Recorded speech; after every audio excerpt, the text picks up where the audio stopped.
So, my beautiful young bride has some students that are visually impaired in her art class.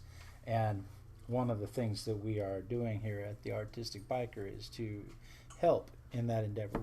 That's our goal, is to get art out to everybody, to reach out to people. That's things that we try to do here. So we found this, my wife found this board that has these it has this netting on it. And what this is for is that you can transfer a drawing and make it tactile. So if you have a piece of cardstock, you can take and you can lay it on here and you can draw on it. For instance, I'm going to use this cap on my pencil so I don't actually mark on the paper, but I'll show you what we get. But you can mark on it, so you can draw like this. And I know you can't see it, but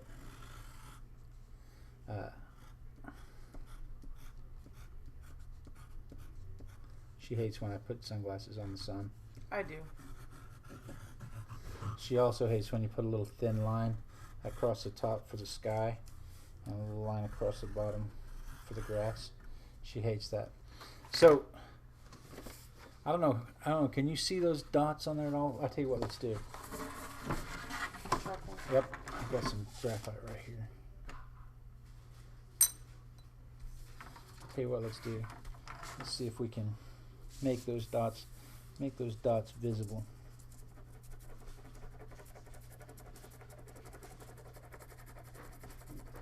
So imagine you are a visually impaired child. You can't see the lines on a coloring sheet. You don't know. You won't know where to put your crayons. You won't know what you're doing. But if you have the crayons with a tactile mark that says what color it is, now you can see the dots.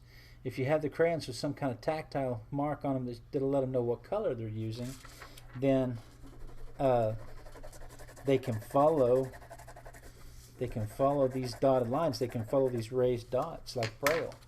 They can follow them with their fingers and run their finger around it. Run their finger around the shape and keep their coloring inside their shape. And so they can participate. They get to play along. They get to play with the colors too. They're not set off to the side. And I just think that's wonderful. I'm so happy that we're able to provide this for her students. I'm also working on creating a... Sorry.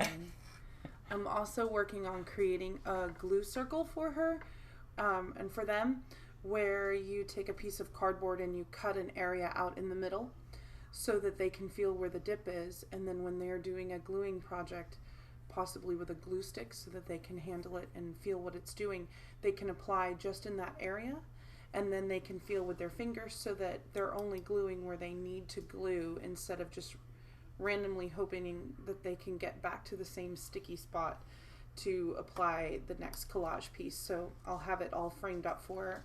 And I'm working on a few tactile boards where it has my texture plates or pieces of string, since we're learning in that grade right now about the 5 types of line.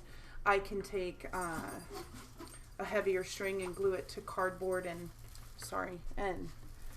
things like that, so that she can feel on the board where the different types of lines are. So when I say this is a zigzag line, rather than her assistant moving her hand, she could feel on the board, and we could put the Braille title next to it so that she could read it herself, and she can feel what a zigzag line would feel like so that she can replicate it herself.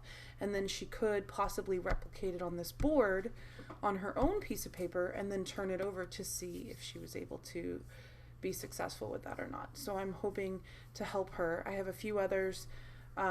They're not I have another little girl that's not as visually impaired. She is able to see some, but she has to get extremely close to items. So I'm hoping that this will help also. And I have a couple of boys that have tactile issues where they don't like to actually hold anything. They don't like to hold a brush or a paintbrush or a crayon or marker. So we're working on finding things that they can use. They like clay and beads, but they don't like to hold anything for long periods of time. That hand motion, they actually avoid it. You have to physically hold them to get them to work. So we're working on some things for them, which is kind of neat. So I really appreciate my husband supporting this, because he helped get this so that I could bring it to school and start working with her. But thanks for watching. So when you support us, this is what you're supporting.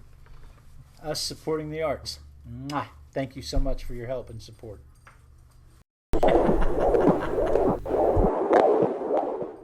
You need to subscribe to this channel. You need to subscribe to this channel. You need to subscribe to this channel. Subscribe to the Artistic Biker now. Click the buttons.